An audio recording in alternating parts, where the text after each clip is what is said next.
প্রেরিত হয়ে আল্লাহর নবী তখন সেখানে নেতৃত্ব দিচ্ছেন।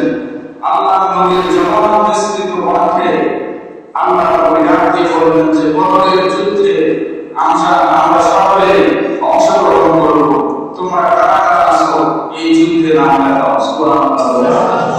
এই যুদ্ধে যখন নাম লেখাবে, এই যুদ্ধে আল্লাহ নবী সাল্লাল্লাহু আলাইহি সাল্লাম প্রথম কাতারে যে সমস্ত মানুষগুলো শামিল হয়েছে, প্রথম কাতারে মানুষগুলোকে লক্ষ্য করে বলল, তোমরা কারা আছো এক নাম্বার সিরিয়ালে বদরের যুদ্ধে অংশগ্রহণ করতে হবে, কারা আছো? এরপরে যখন আল্লাহ নবী বললেন প্রথম কাতার থেকে কোনো সাড়া আসলো না, আল্লাহ নবী সাল্লাল্লাহু আলাইহি সাল্লাম দ্বিতীয় কাতারে লক্ষ্য করে বললেন, তোমরা কারা আছো?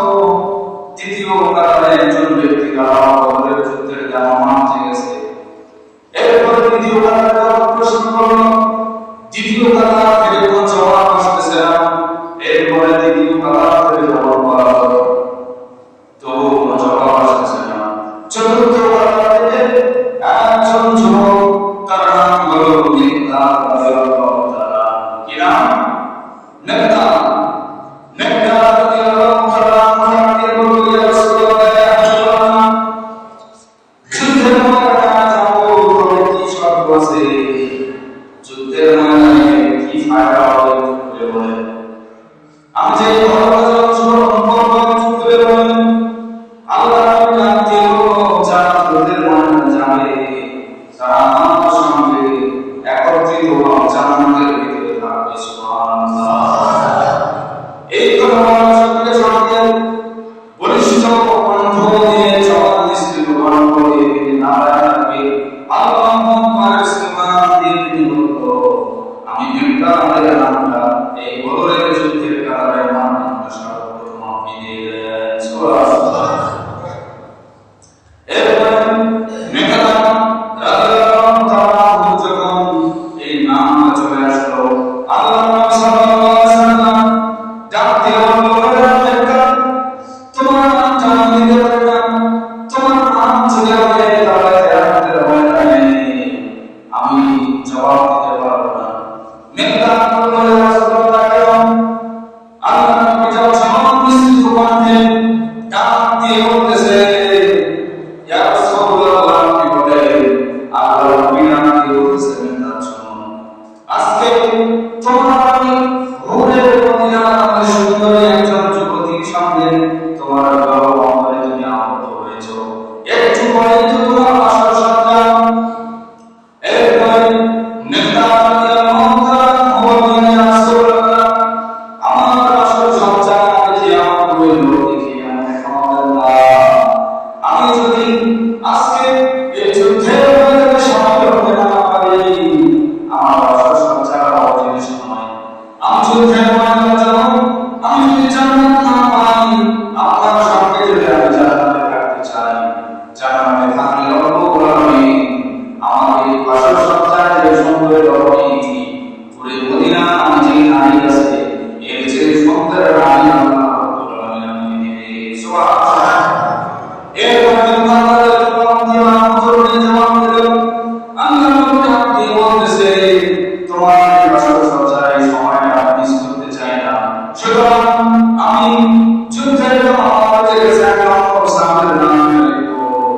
মিকদাদ রাদিয়াল্লাহু তাআলা হাতে কুরআন খুলে ফেলেছিল। এরপরে আপনি বলল, তোমার নামটা যদি রাখে তাহলে তুমি খাওয়ার সময় পাবে না। এরপরে মিকদাদ রাদিয়াল্লাহু তাআলা হাতে কুরআন খেতে সমস্ত কিছু ফেলাই দিয়ে ওই বদরের মাঠে এক নম্বরে লিস্ট নাম ছিল, তার নাম হচ্ছে মিকদাদ রাদিয়াল্লাহু তাআলা। সুবহানাল্লাহ। তাহলে যুদ্ধের জামাত হয়ে গেল, এক এক করে 1000 করে সাহাবী। এরপরে 350 সর্বপ্রথম 350 সাহাবী ওই বদরের যুদ্ধ সদরে রমজান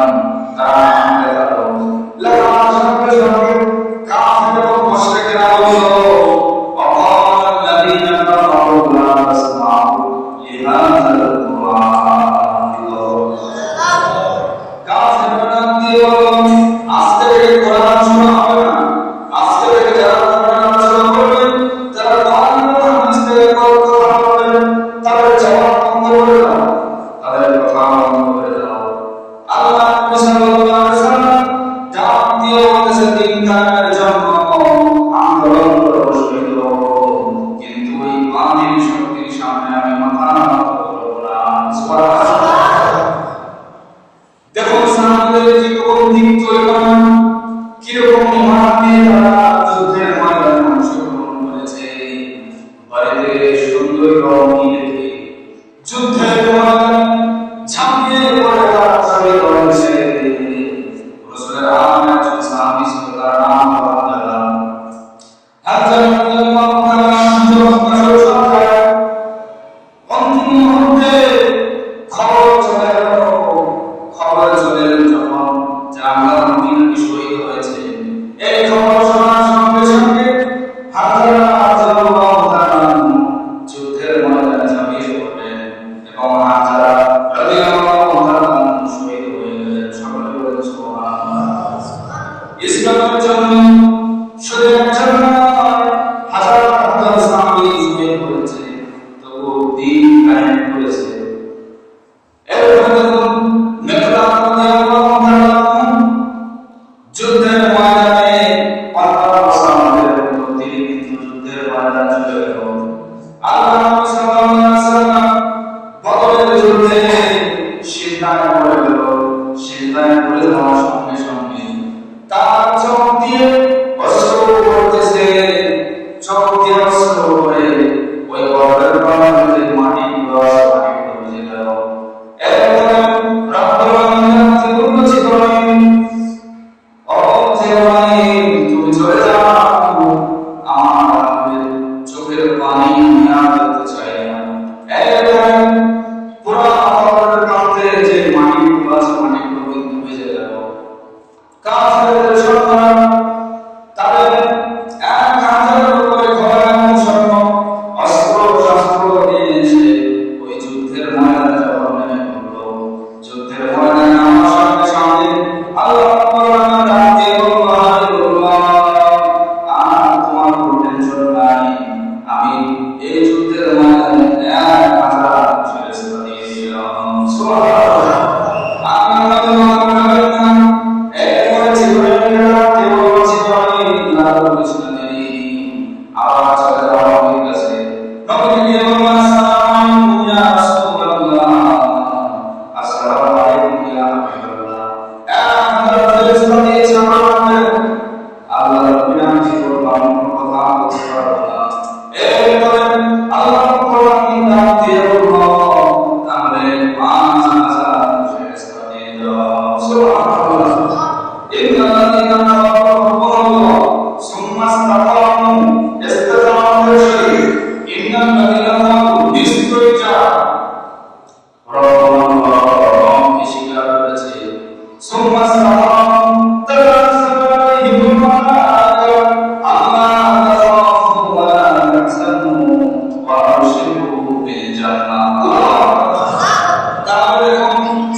সাহাবীদেরকে শহীদ হতে হয়েছে।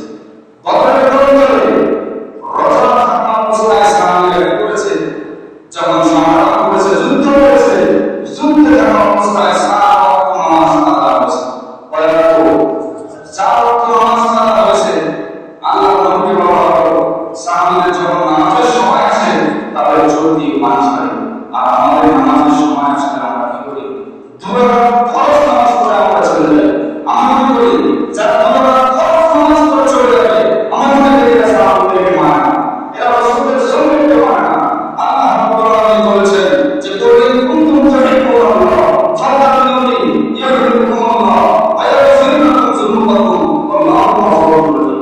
আল্লাহ বলেছেন, তোমরা যারা আমাকে ভালোবাসতে চাও, আমাকে ভালোবাসা না করে সর্বপ্রথম আমার নবীকে ভালোবাসো। তারপরে ভাইরা, আপনারা ফরজ নামাজ পড়ে কথাবার্তা বলে সময় কাটিয়ে আপনি মসজিদ থেকে বের হয়ে যাচ্ছেন, আল্লাহ নবী আপনাকে সুপারিশ করবে। কথা বলেন, কথা আপনি বলেন তাহলে বুঝবো যে আমার কথাটা আপনি না নিয়েছেন। আচ্ছা, এইভাবে যদি আপনি চলেন তাহলে আপনার লোকজনকে ভালোবাসা করুন, ভালোবাসা হবে না, ভালোবাসা হবে না। আপনারা নিয়ম করবেন, আমি আপনাদেরকে নেতৃত্ব দিচ্ছি, কেমন আপনি নামাজ পড়বেন, কেমন আপনি রোজা রাখবেন, কেমন আপনি সহজ করে চলবেন, তাহলে আপনাদের মাঠে আপনি যেতে যাবেন। আর যদি আমি না করি তাহলে যদি বলি তাহলে আমি যেন আমার কিছু করার নাই, তাহলে আল্লাহ তাআলা যেন আমাদের সকল আমল তাড়াতাড়ি করে।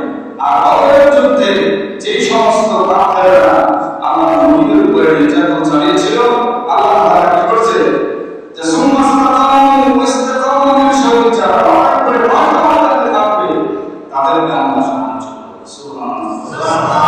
তাহলে এই পুরো আলোচনার ভিতরে আমরা কি বুঝলাম? নেতৃত্ব জিনিসটা বুঝলাম। ভাইরা, যারা নেতৃত্ব দেবে এদেরকে রেসপেক্ট এবং সম্মান করতে হবে। নেতৃত্ব জিনিসটা কিন্তু সোজা জিনিস নয়। আপনি নেতৃত্ব দিচ্ছেন, এই নেতৃত্ব জিনিসটা কত কষ্টের, যারা নেতৃত্ব দেয় তারা বুঝবে। আল্লাহ নবী সাল্লাল্লাহু আলাইহি ওয়াসাল্লামের উপরে আল্লাহ নবী সাল্লাল্লাহু আলাইহি ওয়াসাল্লাম যুদ্ধের মধ্যে গেছে, অনেক সাহাবী এসে বলছে আমি আমার যুদ্ধই হতো না। আরে ভাইয়া, আমি আমার যুদ্ধই হতো না, আল্লাহ নবী সাল্লাল্লাহু আলাইহি ওয়াসাল্লামকে যুদ্ধের মধ্যে নিলেন। আল্লাহ নবী যদি যুদ্ধের দাম যদি না করতেন তাহলে বদরের যুদ্ধে ইসলাম শেষ। তাহলে আমাদের সকলকে সুন্দরভাবে নেতৃত্ব দেওয়া